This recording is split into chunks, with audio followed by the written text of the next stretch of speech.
சிலுவையின் மகிமை. அன்பான சகோதரர் சகோதரிகளே, இந்த உலகத்தில் பல சின்னங்கள் இருக்கின்றன. ஆனால் மனித குலத்தை காப்பாற்றிய ஒரே சின்னம் சிலுவைதான். ஒரு மரச்சிலுவை எப்படி மகிமையாக மாறியது? ஒரு தண்டனை கருவி எப்படி இரட்சிப்பின் அடையாளமாக மாறியது? ஏன் இன்று உலகம் முழுவதும் மக்கள் சிலுவையை மதிக்கிறார்கள்? சிலுவை என்பது தோல்வி அல்ல, அது வெற்றி. சிலுவை என்பது துக்கம் அல்ல, அது மகிமை.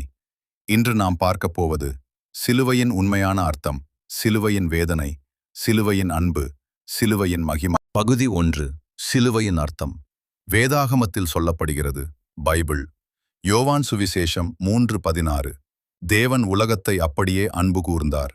இது ஒரு வசனம் மட்டுமல்ல, இது மனித குலத்திற்கு தேவன் கொடுத்த பெரிய அன்பின் சாட்சி. சிலுவை என்பது அன்பின் அடையாளம், மன்னிப்பின் அடையாளம், இரட்சிப்பின் அடையாளம், நம்பிக்கையின் அடையாளம். முன்பு சிலுவை என்பது குற்றவாளிகளுக்கான தண்டனை.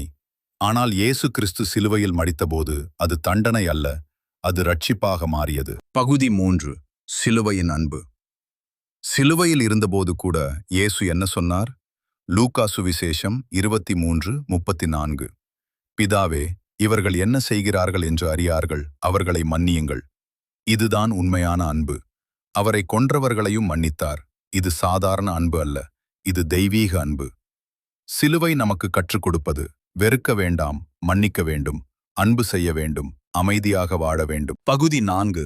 சிலுவையின் மகிமை. சிலுவை ஒரு தோல்வி போல தோன்றியது, ஆனால் அது வெற்றி. பிலிப்பியர் 2:8-9 வரை. அவர் தன்னை தாழ்த்தி மரணத்திற்கு கீழ்ப்படியினார், அதனால் தேவன் அவரை உயர்த்தினார். சிலுவை பிறகு உயிர்த்தெழுதல் மகிமை. வெற்றி, இரட்சிப்பு. சிலுவை இல்லாமல் உயிர்த்தெழுதல் இல்லை. சிலுவை இல்லாமல் மகிமை இல்லை. சிலுவை இல்லாமல் நம்பிக்கை இல்லை. பகுதி 5. நம் வாழ்க்கையில் சிலுவை. நம்முடைய வாழ்க்கையிலும் சிலுவை இருக்கிறது. கஷ்டம், வலி, தோல்வி, கண்ணீர், சோதனை. ஆனால் சிலுவை பிறகு மகிமை வருகிறது. மத்தேயு சுவிசேஷம் 16:24. தன் சிலுவையை எடுத்துக்கொண்டு என்னை பின்பற்றட்டும். அதன் அர்த்தம் தியாகம் செய்ய வேண்டும், நம்பிக்கை வைத்திருக்க வேண்டும், தேவனை பின்பற்ற வேண்டும். அப்பொழுது வாழ்க்கை மாற்றப்படும். முடிவு மற்றும் பிரார்த்தனை. அன்பானவர்களே, சிலுவை என்பது மரணம் அல்ல, அது வாழ்க்கை. சிலுவை என்பது துக்கம் அல்ல, அது மகிமை. சிலுவை என்பது முடிவு அல்ல, அது புதிய ஆரம்பம். இன்று நாம் சிலுவையை நம்புவோம், சிலுவையை ஏற்றுக்கொள்வோம், சிலுவையின் வழியில் நடப்போம். பிரார்த்தனை.